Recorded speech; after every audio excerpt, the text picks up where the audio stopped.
So, Dean, what's your thoughts on the win today? Yeah, I guess firstly, on the weekend, any time you get a win where you don't have a practice for a team and they have a week to prepare for you, you're pretty pleased in this league. You know, some great coaches in this league, and you knew Andre would have something prepared for us today that would be pretty good.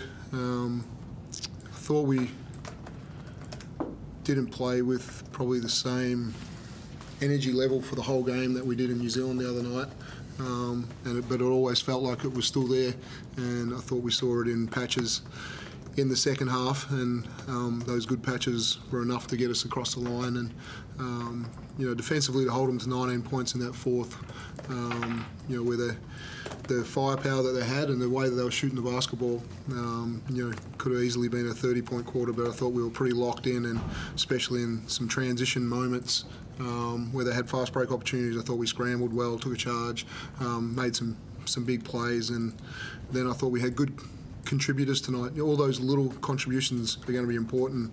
You know, what Pete Hooley brought us, the energy that he brought us for those few minutes, and having Alex Pledger come back in it and late there, a couple of, you know, really important plays as well. That really was one of Pledger, sort of classic Pledger, wasn't it? That last term where he's pulling in rebounds and just filling up the middle for you. Yeah, it was, and you know, you struggle a little bit in your own mind about, do you go against the small ball and or do you match the small ball? And we tried a little bit of both tonight and go back and assess, you know, both. Did we explore enough our bigs when we had that advantage, or did our small ball group look better? And again, it's something that we're seeing more and more in this league, so you've got to find a way to be good at either one. Did Josh get a bit tired in the fourth there, or what made you go to Pledger? Yeah, I thought he showed signs early in the third that he was a little bit tired, and then he picked up the fourth foul, and so we throw Pledger back in, and then you know, he was good enough that we closed with him and obviously Barlow to finish with a real small group.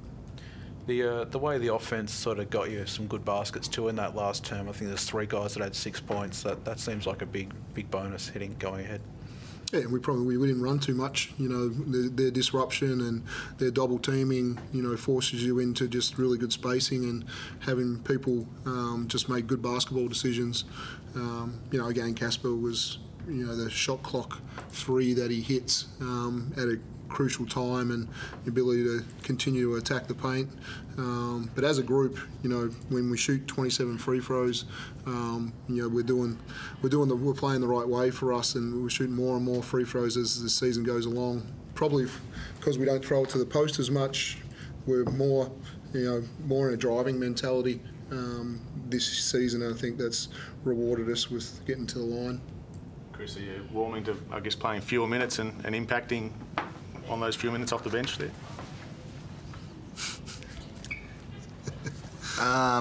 Yeah, I mean, it's been a bit of a rough month or so for me, just with lack of training time. So, you know, we're having a week between games, but with travel and, you know, the heavy load, it's been hard for me to get training in. So I fully understand that, but at the moment we're winning, and you know, everyone's having a lot of fun playing together. So if that's what needs to be done, that's what needs to be done. And how's the body feeling? And I imagine you plan on using the blackout there to get a lot of work in there, not playing for the Boomers. Yeah, you know, I had some conversations with Andre, with the club. You know, my first initial reaction was I want to play. I always want to put my hand up, but you kind of got to be smart about these things. We'll change up my training load and do some different training to make sure that my body's staying in tip-top shape for, you know, for Melbourne United and hopefully for the Boomers down the road.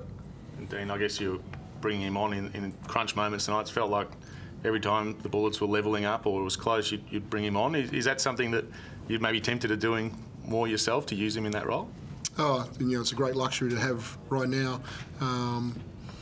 But yeah, you know, I thought last year I made a mistake in just throwing him straight back in when he came back off the appendicitis and stuff, and so I really wanted to make a change this year and just ease him back in, and I think it's been good for the group as well, but we know how hard he's going to work to get body right in the fever window, and then there's the challenges after that to say whichever game, do we start DJ at the 4, do we start Chris at the 2? We got so many opportunities, and I think we're going to explore those after the fever window. So is that still going to be a bit of a movable feast going forward as to who starts and who comes off that bench? Yeah, I think we've been good enough so far to continue to adjust game to game, and I think we've actually got the group at a point where it doesn't matter. Really, I don't think it matters to anyone on our group right now. Who starts, and they all want to be in there in key moments. They all want to, feature at the end of the game, and so everyone understands that's the most important part.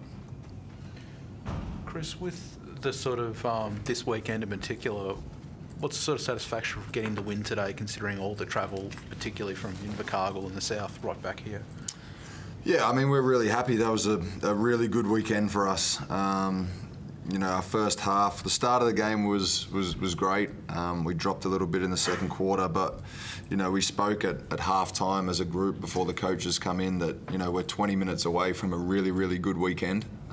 So just try and muster up some energy and play defence the way we know we can, because we were a little reactive in that first half. A little reactive with our ball pressure and how we played defence. We let them kind of do whatever they wanted, and a quality team with that much talent, when they can move the ball, get through their sets and get to the shot they wanted, they were really tough. So we upped it a little bit, managed to get over the line in the end, and as I said, come away with a really good weekend.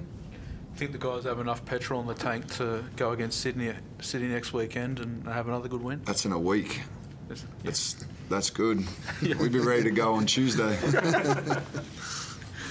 And Dean, with the way you've gotten more guys stepping up, more guys giving you minutes, how much of a boost is that? It talked about Hooley and some of these guys before, just putting in. Oh, it's fantastic. There's always movement with those guys. Tor, he gets a chance tonight. Trish didn't. Trish got a chance the other night, and we've just got to keep making sure that everybody's ready, because you never know what happens, down the track, and so just making sure all those guys are engaged and getting better and continuing to challenge them, not only with their skill work, with their body and all those things. And I think we're in a pretty good place at a club in the way that we're holding each other accountable, and that showed a little bit in one of our meetings that we had while we were away, but we can be better at it, and it's something that this FIBA window was a huge part for us about how we move forward. And we're not, even though we scored 108, 102 on the weekend and we shot the ball pretty well, there's so many more things that we think offensively that we can get better at, and we're solid defensively, but we're not great yet, so we keep just trying to get better week to week. Dean, I guess mindset-wise, how beneficial will these grinding sort of wins early in the season have towards the back end of the year, do you think? Yeah, going through the overtimes that we've had, all those things, identifying who's the target in the game, what are the key factors going to be defensively. Do we go small? Do we go big? We've been all through those scenarios. I think we can really assess, down the stretch of games, what is the best closing group. And it may be different on different nights, but and I always want to, if someone's going well, they'll get a chance. But obviously, Casper's really put his hand up in the closeout of games recently, and he's really come through for us. Chris, did you get that cut on your eye from today, or has that been there a while on your eyelid sort of thing? I don't know. I haven't looked in the mirror. No, it's all good. 'Cause I saw you grab your sort of face at one point. Didn't know if that was you got it. Yeah, possibly.